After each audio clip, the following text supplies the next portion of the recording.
Hey everyone, it's Lorraine. So, I always said that I wanted to use my platform to make a difference and to spread positivity.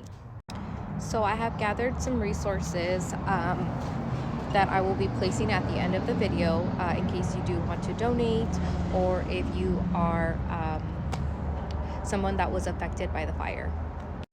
I want to say that I am so disappointed to see people here on TikTok that have no empathy for what's going on and they have no compassion. They are human, and this is a time where everybody should be coming together and gather resources to help. Um, and so, this is what I'm gonna do.